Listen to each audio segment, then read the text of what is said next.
The reason we're outside the Home Office is because we are worried about the law and order, the fragility of the systems to climate shocks. How did you get here this morning? What we're causing is, how did you get here this morning? A pause. How did you get here this morning? To understand. How did you get here? Your car picked me up. You're in a car, OK. Yes. Have you got a TV at home?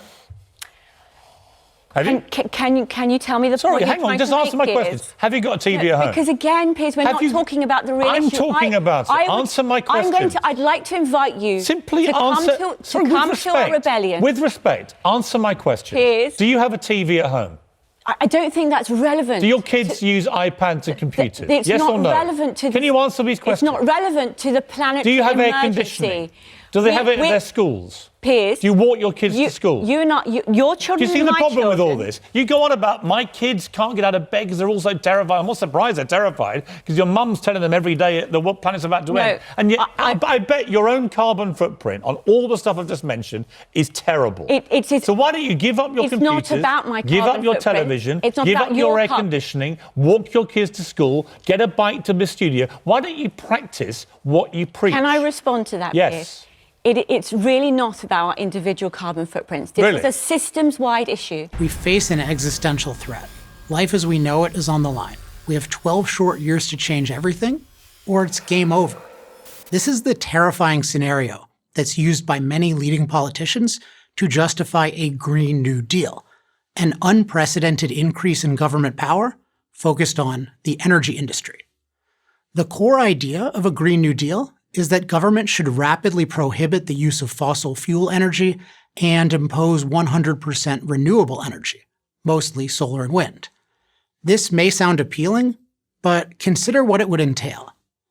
Today, 80% of the energy Americans use to heat their homes, farm their land, run their factories, and drive their cars comes from fossil fuels, coal, oil, and natural gas.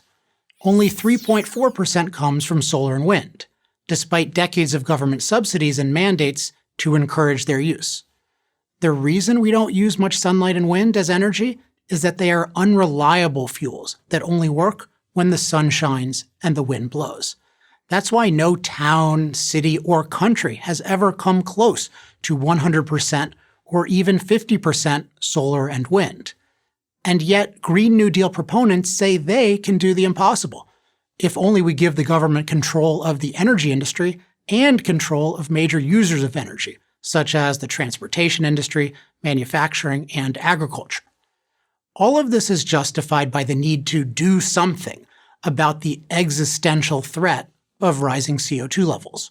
We're told on a daily basis that prestigious organizations like the United Nations have predicted mass destruction and death if we don't get off fossil fuels. What we're not told is that such predictions have a decades-long track record of getting it wrong. And by wrong, I mean completely missing the dartboard wrong. The public, it needs to be told the truth. For example, in 1989, the Associated Press reported a United Nations prediction that entire nations could be wiped off the face of the Earth by rising sea levels if the global warming trend is not reversed by the year 2000. We're now 2 decades past 2000. We're not missing any nations, and human beings are living longer, healthier, and wealthier lives than ever before. But aren't things bound to get worse? Haven't scientists established that CO2 is a greenhouse gas with a warming influence on the planet? Yes, but that's only a small part of the big picture. Although CO2 causes some warming, it's much less significant than we've been told. Since we started using significant amounts of fossil fuels in the middle of the 19th century, we've increased the percentage of CO2 in the atmosphere from 0.03% to 0.04%, which correlates with an average temperature increase of about 2 degrees Fahrenheit. It also correlates with significant global greening, because CO2 is plant food.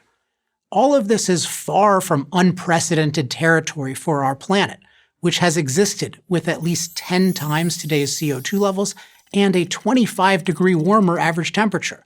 What is truly unprecedented, though, is how safe we are from climate. The International Disaster Database, a nonpartisan organization that tracks deaths from climate-related causes, such as extreme heat, floods, storms, and drought, shows that such deaths have been plummeting as CO2 emissions have been rising. How is this possible? Because of the fossil fuel energy that emitted the CO2, which has empowered us to climate-proof our environment with heating, air conditioning, sturdy buildings, mass irrigation, and weather warning systems. Fossil fuel energy has not taken a naturally safe climate and made it unnaturally dangerous. It's taken our naturally dangerous climate and made it unnaturally safe. Fossil fuels are not an existential threat.